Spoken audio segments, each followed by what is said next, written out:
تنم فرسودہ جا پارا سے ہجراں یا رسول اللہ۔ السلام علیکم ورحمۃ اللہ وبرکاتہ۔ نحمدہ ونصلی ونسلم علی رسولہ الکریم۔ فسق، نفاق اور خدا فراموشی۔ ایک عورت حضرت حسن بصری رحمۃ اللہ علیہ کے پاس حاضر ہوئی اور کہنے لگی، میری جوان بیٹی فوت ہو گئی ہے، میں چاہتی ہوں کہ اسے خواب میں دیکھ لوں، کوئی ایسی دعا بتلائیے جس سے میری مراد پوری ہو جائے۔ آپ نے اسے ایک دعا سکھلائی۔ اس عورت نے رات میں وہ دعا پڑھی اور اپنی بیٹی کو خواب میں دیکھا تو اس کا حال یہ تھا کہ اس نے جہنم کے تارکول کا لباس پہن رکھا تھا، اس کے ہاتھوں میں زنجیریں اور پاؤں میں بیڑیاں تھیں۔ عورت نے دوسرے دن یہ خواب آپ کو سنایا، آپ بہت مغموم ہوئے۔ کچھ عرصہ بعد حضرت حسن بصری رحمۃ اللہ علیہ نے اس لڑکی کو جنت میں دیکھا، اس کے سر پر تاج تھا۔ وہ آپ سے کہنے لگی، آپ مجھے پہچانتے ہیں؟ میں اسی خاتون کی بیٹی ہوں جو آپ کے پاس آئی تھی اور میری تباہ حالت آپ کو بتلائی تھی۔ آپ نے اس سے پوچھا، تیری حالت میں یہ انقلاب کس طرح آیا؟ لڑکی نے کہا، قبرستان کے قریب سے ایک صالح شخص گزرا اور اس نے حضور صلی اللہ علیہ وسلم پر درود بھیجا۔ اس کے درود پڑھنے کی برکت سے اللہ تعالیٰ نے ہم 500 قبر والوں سے عذاب اٹھا لیا۔ غور کا مقام ہے کہ حضور صلی اللہ علیہ وسلم پر ایک شخص کے درود بھیجنے کی برکت سے اتنے بہت سے لوگ بخش دیے گئے۔ کیا وہ شخص جو 50 سال سے حضور صلی اللہ علیہ وسلم پر درود بھیج رہا ہو، قیامت میں اس کی بخشش نہیں ہوگی؟ صلی اللہ علیہ نبی الامی وآلہ وبارک وسلم۔ فرمان الہی ہے، وَلَا تَكُونُوا كَالَّذِينَ نَسُوا اللَّهَ۔ گناہ کرنے میں تم منافقوں کی طرح نہ بن جاؤ جنہوں نے اللہ کے احکامات کو چھوڑ دیا اور اس کے خلاف چلنے لگے، شہوات دنیا سے لطف اندوز ہونے لگے اور فریب کاری کی طرف مائل ہو گئے۔ مومن اور منافق کا فرق۔ رسول اللہ صلی اللہ علیہ وسلم سے مومن اور منافق کے متعلق پوچھا گیا۔ آپ نے فرمایا کہ مومن کی ہمت نماز اور روزے کی طرف رہتی ہے اور منافق کی ہمت جانوروں کی طرح کھانے پینے کی طرف رہتی ہے، اور وہ نماز اور روزے کی طرف متوجہ ہی نہیں ہوتا۔ مومن اللہ کی راہ میں خرچ کرنے اور بخشش طلب کرنے میں مشغول رہتا ہے، جبکہ منافق حرص و ہوس میں مصروف رہتا ہے۔ مومن اللہ تعالیٰ کے سوا کسی سے امید نہیں لگاتا اور منافق اللہ تعالیٰ کے سوا تمام مخلوق کی طرف رجوع ہوتا ہے۔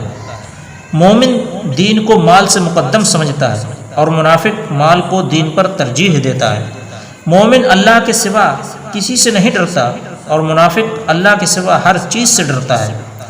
مومن نیکی کرتا ہے اور اللہ کی بارگاہ میں روتا رہتا ہے، منافق گناہ کرتا ہے اور خوش ہوتا ہے۔ مومن خلوت و تنہائی کو پسند کرتا ہے، منافق بھیڑ بھاڑ اور میل جول کو پسند کرتا ہے۔ مومن بوتا ہے اور فصل کی بربادی سے ڈرتا رہتا ہے اور منافق فصل اجاڑ دینے کے بعد کاٹنے کی تمنا رکھتا ہے۔ مومن دین کی تدبیر کے ساتھ اچھائیوں کا حکم دیتا ہے، برائیوں سے روکتا ہے اور اصلاح کرتا ہے۔ منافق اپنی ہیبت اور سطوت کے لیے فتنہ و فساد برپا کرتا ہے اور نیکیوں سے روکتا اور برائیوں کا حکم دیتا ہے۔ اللہ تعالیٰ کا ارشاد ہے، منافق مرد اور عورتیں ایک دوسرے میں سے ہیں، نیکی سے روکتے ہیں اور برائیوں کا حکم دیتے ہیں اور اپنے ہاتھوں کو بند کرتے ہیں۔ انہوں نے اللہ کو بھلا دیا اور اللہ نے انہیں بھلا دیا۔ بلا شبہ منافق فاسق ہیں۔ اللہ تعالیٰ نے منافق مرد اور منافق عورتوں کے لیے اور کفار کے لیے جہنم کی آگ کا وعدہ کیا ہے، یہ انہیں کافی ہے اور اللہ نے ان پر لعنت کی ہے اور ان کے لیے ہمیشہ کا عذاب ہے۔ ایک اور جگہ ان کے بارے میں اس طرح ارشاد فرمایا ہے، بے شک اللہ تعالیٰ تمام منافقوں اور کافروں کو جہنم میں جمع کرنے والا ہے، یعنی اگر وہ اپنے کفر اور نفاق پر مر جائیں۔ اللہ تعالیٰ نے اس ارشاد میں ابتداء منافقوں کا ذکر کیا ہے اس لیے کہ کفار سے بھی زیادہ بدتر یہ منافق ہوتے ہیں، اور اللہ نے ان سب کا ٹھکانہ جہنم قرار دیا ہے۔ فرمان الہی ہے، بے شک منافق جہنم کے سب سے نچلے طبقے میں ہوں گے اور آپ کسی کو ان کا مددگار نہیں پائیں گے۔ لفظ منافق لغت میں نافق الیربو سے مشتق ہے۔ کہتے ہیں کہ نافق الیربو یہ جنگلی چوہا ہے۔ یربو کے بل کے دو سوراخ ہوتے ہیں، ایک داخل ہونے کے لیے اور دوسرا سوراخ نکلنے کے لیے ہوتا ہے۔ ایک سوراخ سے ظاہر ہوتا ہے اور دوسرے سے بھاگ نکلتا ہے۔ منافق کو بھی اس لیے منافق کہتے ہیں کہ وہ بظاہر تو مسلمان کی شکل میں ہوتا ہے مگر کفر کی طرف نکل چکا ہوتا ہے۔ حدیث شریف میں ہے، منافق کی مثال ایسی نووارد بکری کی طرح ہے جو دو ریوڑوں کے درمیان ہو، کبھی وہ اس ریوڑ کی طرف بھاگتی ہے اور کبھی اس ریوڑ کی طرف دوڑ لگاتی ہے، یعنی کسی ایک ریوڑ میں نہیں ٹھہرتی۔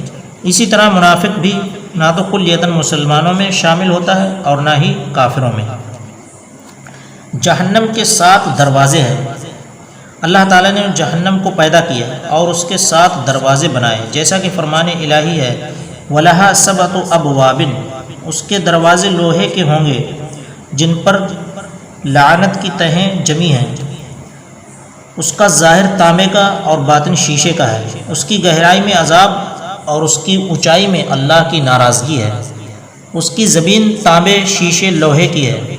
اس میں رہنے والوں کے لیے اوپر نیچے دائیں بائیں آگ ہی آگ ہے۔ اس کے طبقات اوپر سے نیچے کی طرف ہیں اور سب سے نچلا طبقہ منافقوں کے لیے ہے۔ حدیث شریف میں وارد ہے، حضور صلی اللہ علیہ وسلم نے حضرت جبریل علیہ السلام سے جہنم کی تعریف اور گرمی کے بارے میں دریافت فرمایا۔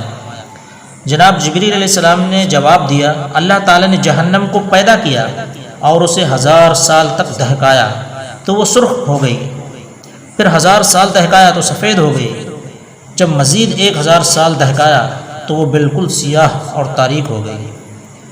اس رب کی قسم جس نے آپ کو نبی برحق بنا کر بھیجا ہے، اگر جہنمیوں کا ایک کپڑا بھی دنیا میں ظاہر ہو جائے تو تمام لوگ فنا ہو جائیں۔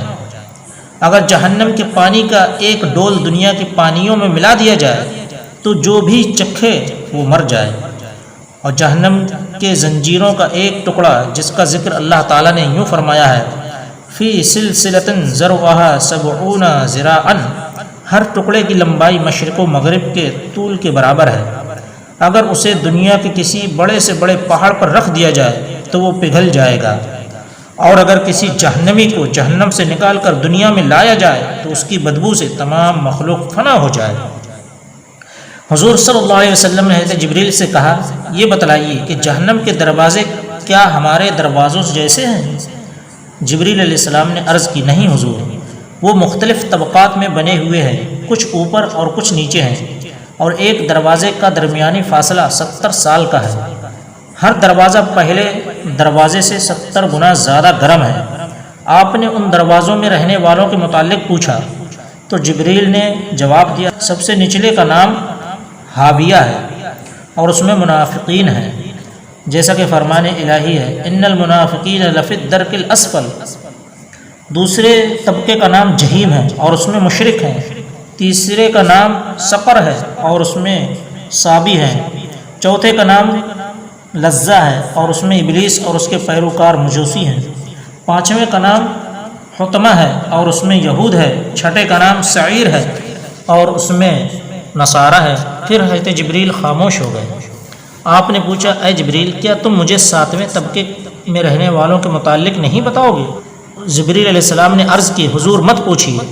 آپ نے فرمایا، بتلاؤ تو صحیح۔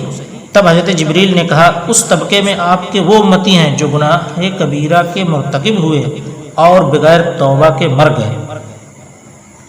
جب یہ آیت نازل ہوئی، وَإِن مِّنكُمْ إِلَّا وَارِدُهَا، حضور صلی اللہ علیہ وسلم اپنی امت کے بارے میں انتہائی خوف زدہ ہوئے اور بہت زیادہ اشکبار ہوئے۔ لہذا جو شخص بھی اللہ کی سخت گرفت کو اور اس کے قہر کو جانتا ہے، اسے چاہیے کہ بہت ڈرتا رہے اور نفس کی لغزشوں پر روتا رہے، قبل اس کے کہ ان مصائب کو جھیلے اس دہشت ناک مقام کو دیکھے، اس کی پردہ دری کی جائے، اس منتقم حقیقی کے سامنے پیش کیا جائے اور اسے جہنم میں جانے کا حکم ہو۔ مرنے کے بعد تعصب۔ کتنے ایسے بوڑھے ہیں جو جہنم میں فریادیں کرتے ہیں، کتنے جوان ہیں جو جوانی کی ضیاء کو یاد کر کے آہ و بکا کرتے ہیں، کتنی ایسی عورتیں ہیں جو گزشتہ زندگی کی بدعمالیوں کو یاد کر کے چلاتی ہیں، درا حالے کہ ان کے اجسام اور چہرے سیاہ ہو چکے ہیں، ان کی کمریں ٹوٹ چکی ہیں، نہ ان کے بڑوں کی عزت کی جاتی ہے اور نہ ہی چھوٹوں پر رحم کیا جاتا ہے اور نہ ان کی عورتوں کی پردہ پوشی کی جاتی ہے۔ اے اللہ، ہمیں آگ کے عذاب اور ہر اس کام سے بچا جو ہمیں آگ کی طرف لے جائے، اور اپنی رحمت کے طفیل ہمیں نیکوں کے ساتھ جنت میں داخل فرما۔ اے عزیز، اے غفار، اے اللہ، ہمارے عیبوں کو ڈھانپ لے، ہمیں خوف سے نجات دے، ہمیں لغزشوں سے بچا اور اپنے سامنے شرمندگی سے محفوظ رکھ یا ارحم الراحمین۔ وصلی اللہ علی سیدنا و مولانا محمد وآلہ وصحبہ اجمعین۔ السلام علیکم دوستو، اگر آپ لوگوں کو ہماری یہ صحیح نہ تمام پسند آئے تو ہمارے چینل کو سبسکرائب، لائک اور شیئر ضرور کریں۔